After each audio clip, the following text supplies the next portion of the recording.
Hello दोस्तों, आप सभी का स्वागत है। अपनी बेटी कुहू को उदास देखकर सुमित्रा जी ने पूछा, क्या बात है बेटा, सब ठीक तो है ना? हाँ मम्मी, बस ठीक ही है, कुहू ने अनमना सा जवाब दिया। सार्थक ने कुछ कहा क्या?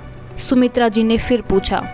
कुहू उदासी में बोली, मम्मी वो बस कहता ही है, सुनता तो कुछ वैसे भी नहीं। ओह, शालिनी जी के मुंह से केवल इतना ही निकला, पर बेटी की उदासी बहुत कुछ बयां कर रही थी। पर उस वक्त बात आई गई हो गई। अभी 1 महीने पहले ही उसका रिश्ता सार्थक से तय किया था। हालांकि कुहू कॉलेज के समय से ही अभिषेक को पसंद करती थी। ये बात जब घर में सबको पता लगी तो भूचाल आ गया। गैर बिरादरी के लड़के से बेटी ब्याह कर हमें अपनी नाक नहीं कटवानी। लोग क्या कहेंगे कि लड़की में कमी होगी तभी अपनी बिरादरी का लड़का नहीं मिला। कुहू की दादी शांति देवी ने गुस्से में कहा। और नहीं तो क्या कुहू, तुम्हें पढ़ने और नौकरी करने की इजाज़त इसलिए नहीं दी गई थी कि तुम अपनी मनमानी करो। तुम्हारी शादी वही होगी जहां मैं चाहूँगा, और मैंने तुम्हारे लिए एक लड़का देखा है जो हमारी बिरादरी के अच्छे खासे परिवार से ताल्लुक़ रखता है। कुहू के पापा रमेश जी ने अपना फैसला सुनाया। कुहू सभी घर वालों की बातें सुनकर टूट सी गई थी और सोच रही थी, क्या एक लड़की को पढ़ने और नौकरी करने की इजाज़त देकर माँ बाप एहसान करते हैं? माना उन्होंने जन्म दिया, पाला पोसा, पर पढ़ाई तो हर किसी का मौलिक अधिकार है। रही मनमानी की बात, तो मैंने तो घर में पहले ही सबको बता दिया था, खुद से थोड़ी शादी की है। खैर छोड़ो, अब शायद अपने प्यार की बलि देकर पापा का फैसला मानना ही होगा, क्योंकि अभिषेक ने भी यही कहा था, अगर हमारे परिवार वाले नहीं माने तो हमें अपने रास्ते अलग करने होंगे, क्योंकि परिवार को रुसवा कर हम अपने प्यार की इमारत नहीं बना सकते।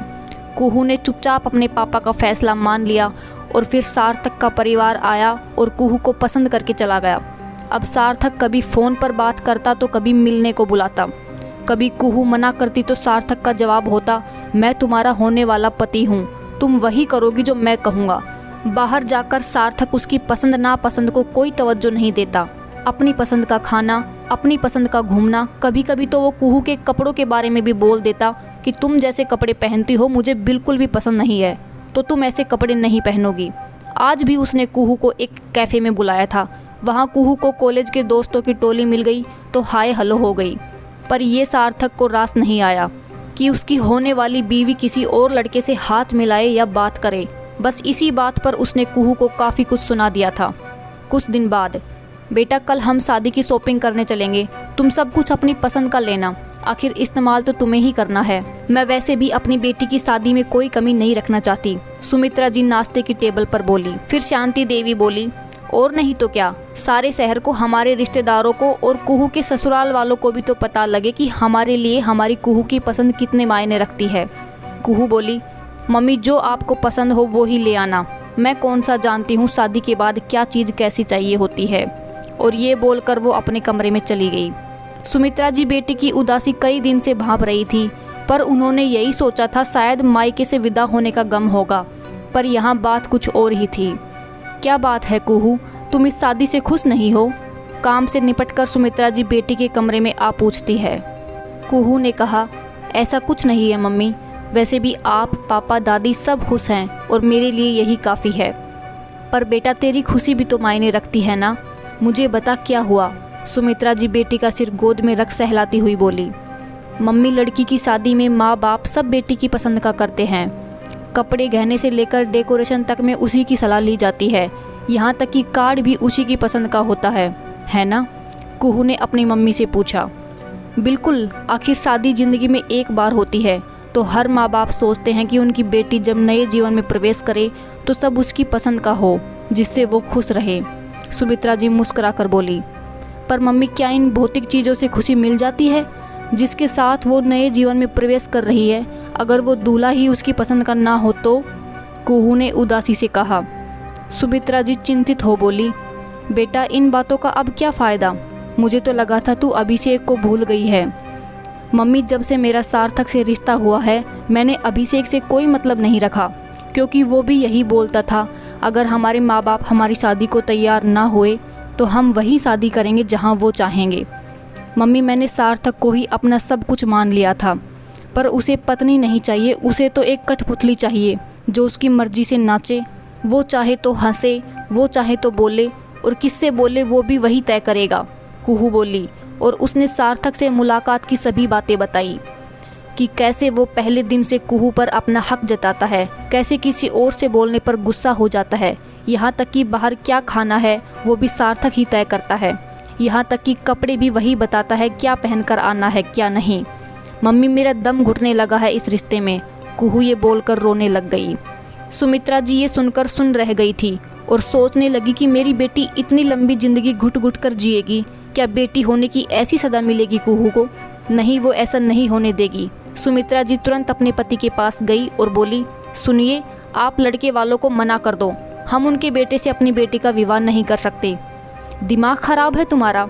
अब क्या आफत आ गई? सब सही तो चल रहा है, दोनों एक दूसरे से मिल रहे हैं, जान पहचान भी हो गई है, अब क्यों रिश्ता तोड़ना है?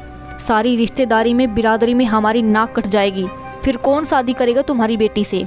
रमेश जी चिल्लाकर बोले। सुमित्रा जी बोली, अभिषेक से होगी हमारी बेटी की शादी।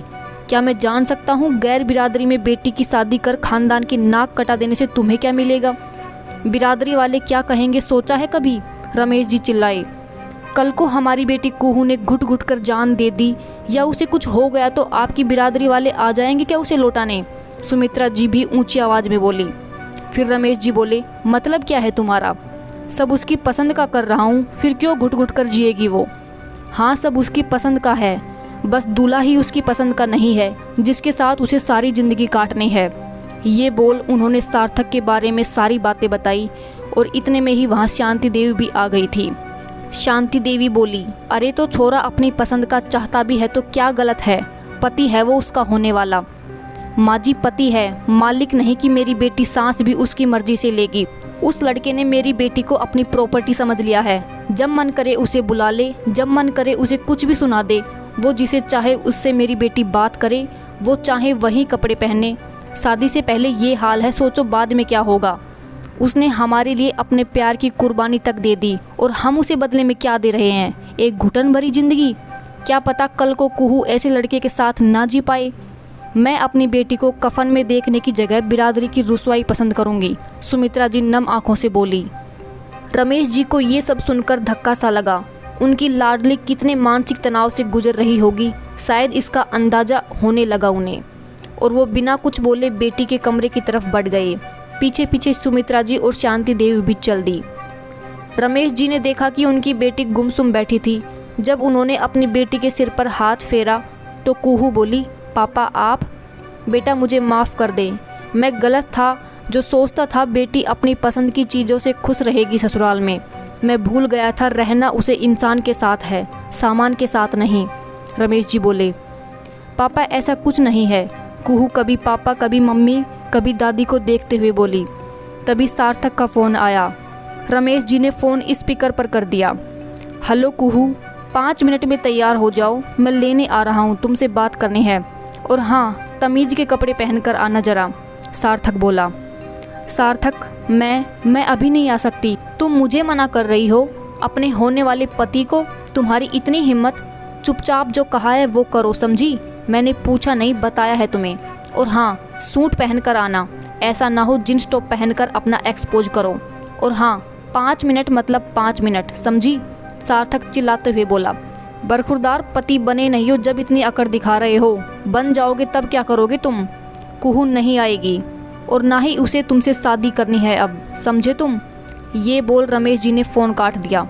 कुहू हैरानी से पापा को देखे जा रही थी। उसकी आंखों में सार्थक का डर था, जिसे देख रमेश जी तड़प उठे। हाँ बेटा, अब तेरी शादी में सब चीज़ों के साथ दूल्हा भी तेरी पसंद का ही होगा। मैं गलत था जो बिरादरी की चिंता में अपनी बेटी की खुशियों को नज़रअंदाज कर रहा था। भूल गया था मेरी बेटी ने मेरी गोद में अब मुझे पिता का दर्जा दिया था। उसने अपना पहला कदम मेरी उंगली पकड़कर बढ़ाया था। उसकी हर सफलता में मैं उसके साथ था, बिरादरी नहीं। आज ही मैं सार्थक के यहाँ जाकर रिश्ता तोड़ आता हूँ, साथ ही उनकी दी हुई चीज़ें भी वापस कराऊंगा। तुम मेरी अभिषेक से बात करवाना, मैं उसके माता पिता से मिलना चाहूँगा। रमेश जी बेटी के सिर पर हाथ रख बोले। कुहू रोते हुए पापा के गले लग गई। दोस्तों, आपके बच्चे सिर्फ आपके हैं, बिरादरी के नहीं। उनके पैदा होने से लेकर उनके हर सपने को पूरा करने में आप उनके साथ थे, बिरादरी नहीं। इसलिए उन्हें समझिए, जरूरी नहीं उनकी पसंद हर बार गलत ही हो। अगर वो आपका मान रखते हुए अपनी खुशियाँ भूल रहे हैं तो ये आपका फ़र्ज़ है कि आप उनके लिए सही फ़ैसले लो। दोस्तों, कहानी अच्छी लगी हो तो प्लीज़ चैनल को सब्सक्राइब कीजिए और वीडियो को शेयर कीजिए। धन्यवाद।